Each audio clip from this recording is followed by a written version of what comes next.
আবু সাইদ ভাইকে যেরকম দিনের আলোতে মারছে, কোটি কোটি মানুষ দেখছে, আমরাও চাই এরকম যেন আমরাও দেখতে পাই। কারণ আপনারা অবশ্যই বিচারের প্রত্যাশা করেন। ১ বছর পরে এসে কেমন দেখছেন বিচার? এই কথা শুনে আবু সাইদ ভাই হাসিয়ে উঠছিল, মুচকি হাসি। আমার বিশ্বাস হয়েছিল যে ইনশাল্লাহ আব্বা মারা যাওয়ার আগেই ভাই কিছু না কিছু একটা করবে। সবকিছুই তার নিজের চেষ্টায়, ফ্যামিলির কোনো চেষ্টা ছিল না যে তোর পড়া লাগবে।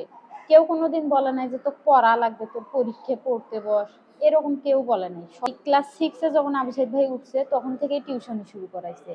টিউশনির টাকা আর প্রাইমারি গোল্ডেন এ প্লাসের জন্য একটা উপবৃত্তি পায়, সেটার টাকা, আর যেখানে ভর্তি হয়েছিল ওখানে উপবৃত্তি করে দিছিল। এই টাকাগুলো দিয়ে আবু সাইদ ভাই লেখাপড়া করছে। আবু সাইদ ভাইয়ের মনে এত স্বচ্ছ ছিল, মনের মধ্যে কোনো রাগ হিংসা কোনো কিছুই ছিল না। ভাই আবু সাইদ ভাই ছোট থেকেই সাদামাটা সাইজের ছিল, মানে কারোর সঙ্গে ঝগড়া করতো না। এখনো অনেক কিছুই আমাদের আছে, কিন্তু কোনো কিছুতে আমাদের তৃপ্তি মেলে না। কারণ ভালো যদি কিছু খাবার খাইতাম বলতো যে ভালো মন্দ খাওয়া লাগে, বা আমি যদি কোনো জায়গায় কোনোদিন ঘুরতে যেতাম যদি শুনতো, আমাকে বলতো কি হ্যাঁ এরকম মাঝে মাঝে ঘুরবি, ঘুরলে ভালো লাগে।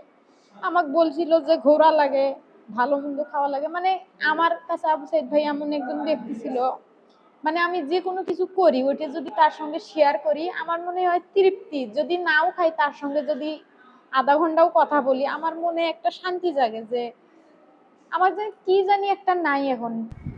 আপু আপনাকে আমন্ত্রণ জানাচ্ছি আজকের জুলাইয়ের গল্পে। ধন্যবাদ ভাই আপনাকে। কেমন আছেন আপনি? তো আছি মোটামুটি। ১ বছর থেকে আবু আবু সাইদ ভাই নাই আপনাদের মাঝে। এই শূন্যতাটা আসলে তো কখনোই পূরণ করার নয়।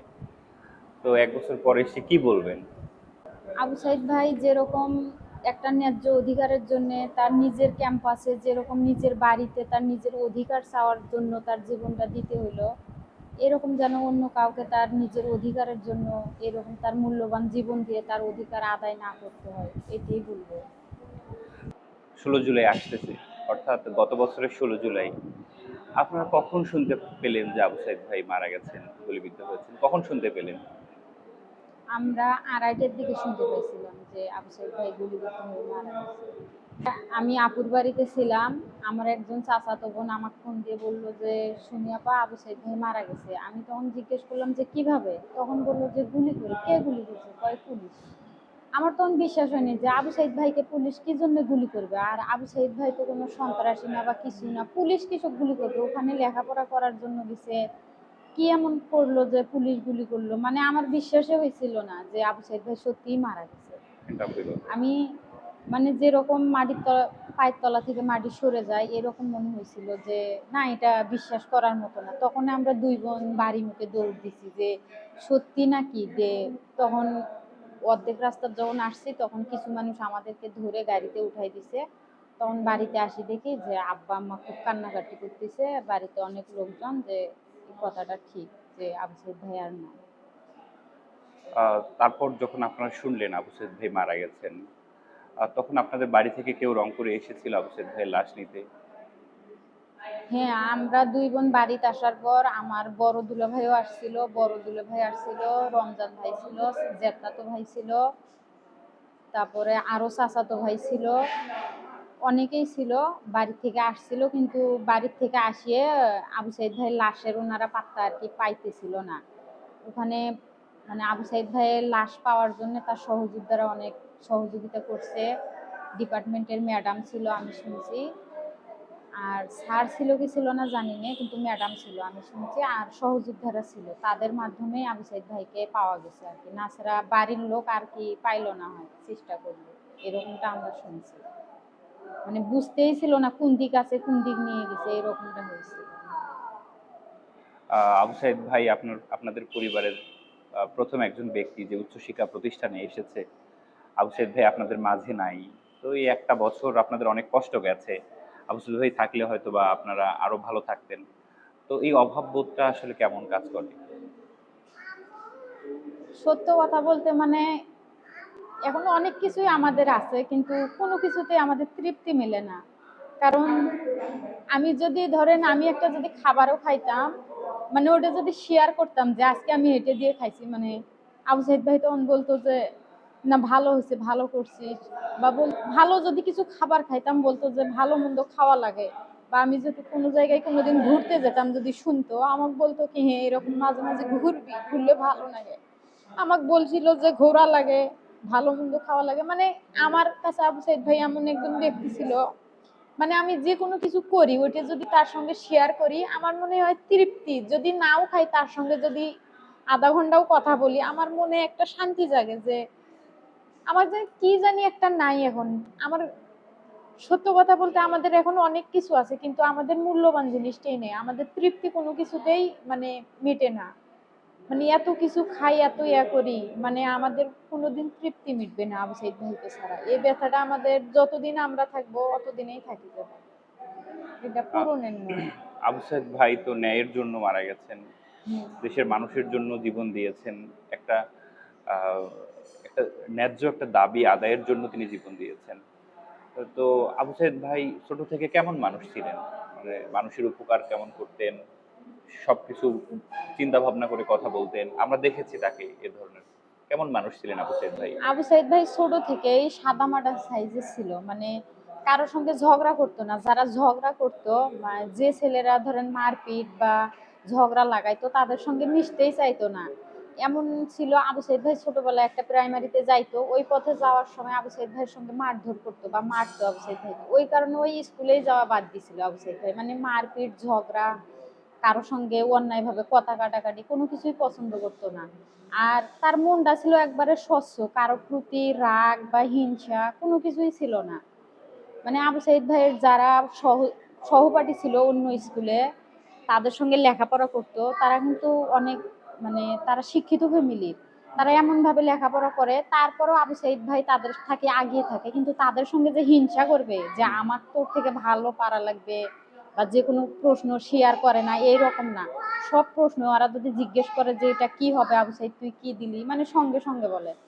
ওই বন্ধুরা এখনো বলে যে ওর আবু সাইদ ভাইয়ের মনে এত স্বচ্ছ ছিল, মনের মধ্যে কোনো রাগ হিংসা কোনো কিছুই ছিল না।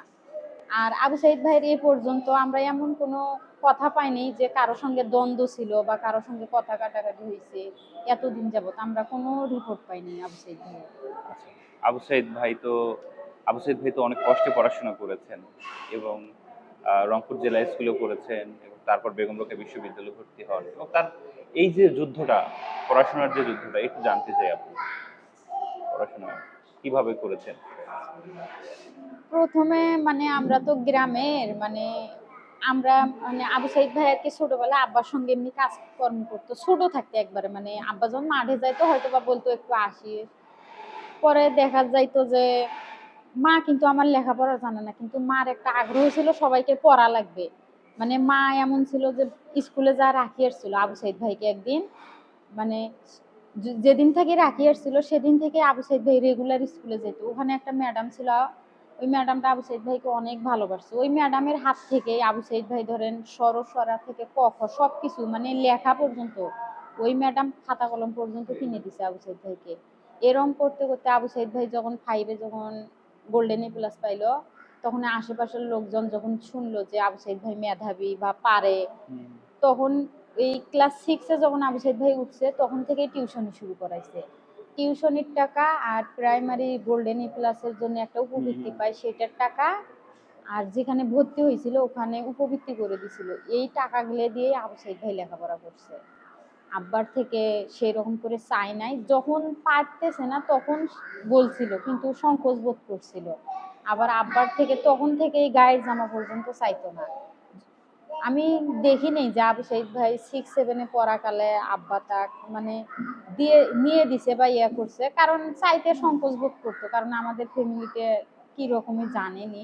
আব্বার বয়স হয়েছিল অনেক, তার উপর আবার আমাকে সবকিছু দিছিল আগে আব্বা। তারপরে যখন আবু সাইদ ভাই ইন্টারে বাহিরে আসছিল তখন থেকে আবু সাইদ ভাইও আমার অনেক কিছু দিছে পড়ালেখা বিষয়ে, খাবার দাবার যে কোনো বিষয়ে আমাকে বলতো যে তোর যে কোনো সমস্যার জন্য আমাকে বলিস।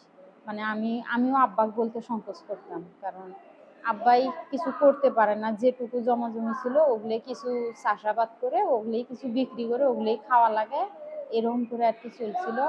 আর আবু সাইদ ভাই জীবনে সংগ্রাম করে এই লেখাপড়াটা করছে, তার নিজের চেষ্টা দিয়ে নিজের পরিশ্রম দিয়ে সবকিছুই তার নিজের চেষ্টায়, ফ্যামিলির কোনো চেষ্টা ছিল না যে তোর পড়া লাগবে। কেউ কোনোদিন বলে নাই যে তোর পড়া লাগবে, তোর পরীক্ষায় পড়তে বস, এরকম কেউ বলে নাই। সবকিছুই আবু সাইদ ভাইয়ের নিজের চেষ্টায়। কিন্তু যখন আমরা দেখলাম যে না, আবু সাইদ ভাই অনেক মেধাবী, তখন আমাদের মনে অনেক আশা জন্মালো যে আল্লাহ মনে হয় আমাদের আবু সাইদ ভাইকে দিয়ে একদিন সুখের নাগাল দেখাবে। কারণ আমরা তো অনেক কষ্ট করে বড় হয়েছি, বড় লোকদের মতো কাপড় চোপড় খাবার দাবার আমরা কিছুই পাইনি। তখন থেকে আমরা আশাবাদী ছিলাম। আর আব্বা আবু সাইদ ভাইয়ের প্রতি এতটাই আশাবাদী ছিল, মানে বলছিল যে আমি জানি মারা যাওয়ার আগে আবু সাইদের একটা চাকরি দেখে মারা যায়, তাহলে মনে হয় আমার আত্মাটা শান্তি পাবে মরে, এরকম বলছিল। এই কথা শুনে আবু সাইদ ভাই হাসিয়ে উঠছিল, মুস্কি হাসি। আমার বিশ্বাস হয়েছিল যে ইনশাল্লাহ আব্বা মারা যাওয়ার আগেই ভাই কিছু না কিছু একটা করবে।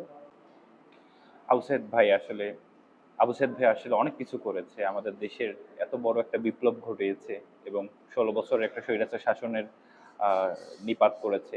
আবু সাইদ ভাইকে আসলে আমরা সবাই ভুলবো না। আবু সাইদ ভাইয়ের যে কৃতি, আবু সাইদ ভাইয়ের যে অবদান, সেটি আসলে কখনোই ভুলবার নয়। আবু সাইদ ভাইকে এই নির্মমভাবে হত্যা করা হলো, আপনারা অবশ্যই বিচারের প্রত্যাশা করেন। 1 বছর পরে সে কেমন দেখছেন বিচার? আমরা তো যেটা দেখতেছি যে মৃত্যুটা ধরেন গোটা বিশ্ব দেখলো, ভিডিও ফুটেজ আছে, প্রত্যক্ষদর্শী আছে, সেই হত্যার বিচারটা করতে 1 বছর লাগাইতেছে ওনারা, 1 বছরও পেরিয়ে যাইতেছে। এটা তো অনেক ক্ষোভের বিষয় আমাদের পরিবার থেকে, যে এত ভিডিও, এত প্রত্যক্ষদর্শী, এত সহযোদ্ধারা তার সঙ্গে ছিল, তারপরও সাক্ষী এত, মানে তাদের আসামি ধরতে এত গরমিল, এতদিন দেরি হইতেছে। আমরা তো মানে বুঝতেইছি না আরো কতদিন লাগাবে সরকার। আমাদের এটা দাবি যে অতি তাড়াতাড়ি যেন এই বিচারটা করা হয়। আর যারা এই হত্যা মামলার সঙ্গে জড়িত, আবু সাইদ ভাইকে যেরকম দিনের আলোতে মারছে, কোটি কোটি মানুষ দেখছে, আমরাও চাই এরকম যেন আমরাও দেখতে পাই। কারণ আমাদের তৃপ্তি হবে তখনই যে আমাদের যেরকম একটা স্বপ্ন ছিল, সেই স্বপ্নটা ওনারা নষ্ট করছে একটা ন্যায্য অধিকার চাওয়ার কারণে। সেই কারণে আমরা চাই ওনাদের ফাঁসি অতি তাড়াতাড়ি করা হোক, সঠিক তদন্তের মাধ্যমে যারা প্রকৃত দোষী তাদেরকে ফাঁসি দেওয়া হোক, এটা আমরা চাই। আপু, 1 বছর পেরিয়ে গেছে। আহ, 1 জুলাই আসছে, 16 জুলাই সামনে আসছে। তো নতুন বাংলাদেশে বা নতুন একটা নতুন নিয়মে বা নতুন বন্দোবস্ত, আপনাদের চাওয়া পাওয়া কি দেশের মানুষের কাছে, যে কেমন হবে আগামীর বাংলাদেশটা? আমরা আগামী বাংলাদেশটা চাই এরকম যেন ন্যায্য অধিকারের জন্য কারো আর জীবন দিতে না লাগে, কারো ভাই বোন না হারাক, কারো বুকের মানিক না হারাক। যাদের যেটা অধিকার সেটা যেন তারা এমনিতেই পায়, যাদের মৌলিক অধিকার যেটা কথা বলার বাক স্বাধীনতা। আগে তো ধরেন একটা কথাও বলা যাইতো না, যে যে স্টুডেন্ট শিবির করতো এটাও বলা যাইতো না, যাই যেটা দল করে ইয়া করে, মানে কোনো কিছুই প্রকাশ্যে আনা যাইতো না, তাদের ক্ষমতা ছিল। আমরা চাই না এরকম কোনো ফেসিবাদী সরকার আর বাংলাদেশে জন্ম হোক, জন্মাতেই যেন না পারে। ছাত্র সমাজ যেন সজাগ থাকে, মানে তারা যেন গড়েই উঠতে না পারে, তাদেরকে তাদের সাহসিকতার কাছে যেন ফেসিবাদী সরকার ভয় পায়, পিছু হটে। এটাই আমরা চাই। আর গোটা বিশ্বের কাছে সকল শহীদদের জন্য দোয়া চাই, আবু সাইদ ভাইয়ের জন্য দোয়া চাই। আল্লাহ পাক যেন সকল শহীদকে শহীদ হিসাবে কবুল করে এবং জান্নাতের সর্বোচ্চ মাকাম দান করে, এটাই চাই। ঠিক আছে আপু, ধন্যবাদ। ঠিক আছে। আচ্ছা, আরেক